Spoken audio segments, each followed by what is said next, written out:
Querido irmão, querida irmã, a esperança não decepciona, porque o amor de Deus foi derramado em nossos corações pelo Espírito Santo que nos foi dado. Romanos 5:5. Estamos numa sequência de programas sobre a carta escrita pelo apóstolo Paulo aos cristãos que viviam em Roma na década de 50 da era cristã. A carta tem 3 grandes propósitos. O primeiro propósito, de ordem missionária, que vimos no programa anterior. O segundo propósito, de ordem mais doutrinal, que Paulo escreve na carta aos Romanos, diz respeito ao conteúdo da salvação. É o chamado propósito doutrinal, como falava. O terceiro propósito é de ordem pastoral. Diz respeito a uma preocupação de Paulo em buscar a unidade da igreja. Eu partilho com vocês neste programa esses 2 últimos propósitos. O segundo propósito da carta aos Romanos aborda a questão doutrinal, no sentido de que vai afirmar que não é simplesmente a aplicação da lei, nem mesmo a participação na circuncisão, ou seja, nos ritos, nada disso oferece vantagem para o cristão. Todos somos filhos de Adão e carregamos em nós a concupiscência, isto é, a tendência em escolhermos e praticarmos o mal. Todos somos, de certa forma, prejudicados. Todos somos culpados.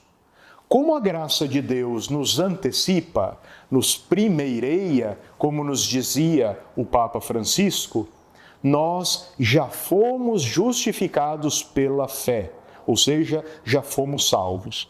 Isto é, estamos em paz com Deus por nosso Senhor Jesus Cristo, por quem tivemos acesso pela fé a esta graça, na qual estamos firmes e nos gloriamos na esperança da glória de Deus. Romanos 5, 1 e 2.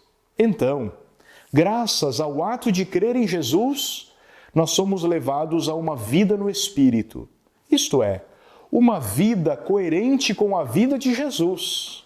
E por isso, recebemos a salvação. Cremos para poder viver, vivemos para poder crer. É a experiência da vida de fé que nos possibilita viver para as coisas do alto.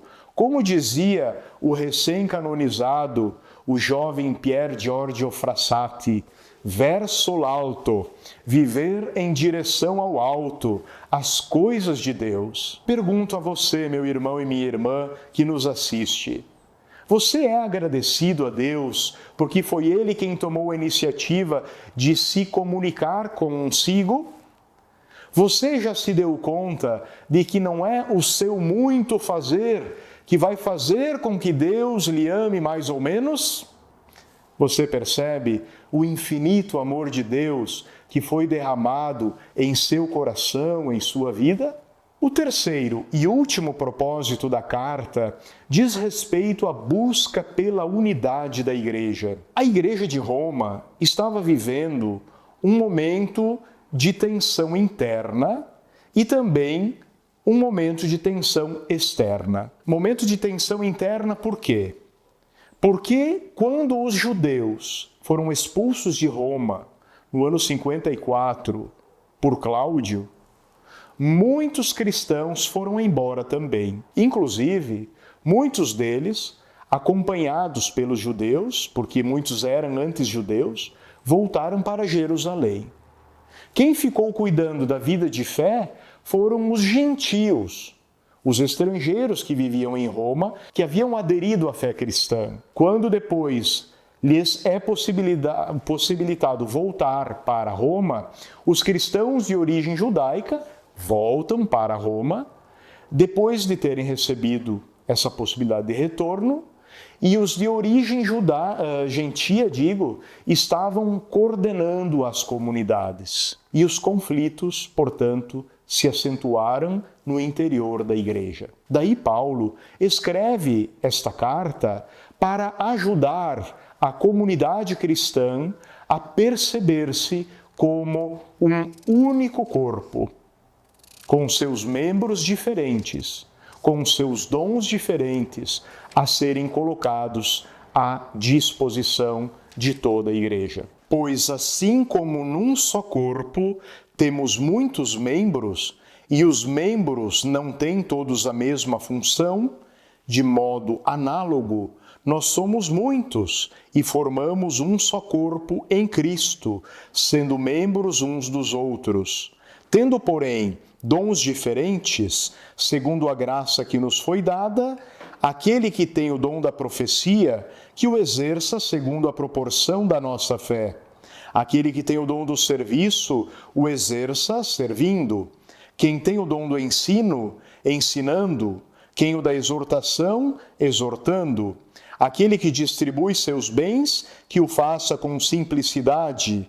Aquele que preside, com diligência. Aquele que exerce misericórdia, com alegria. Romanos 12, 5 a 8. Querido irmão, querida irmã, espero que ao ler a carta de São Paulo aos Romanos, você possa ir se dando conta de quão maravilhoso é caminhar na graça e viver uma vida conduzida pelo Espírito Santo. Uma vida de ressuscitados e também de ressuscitadores.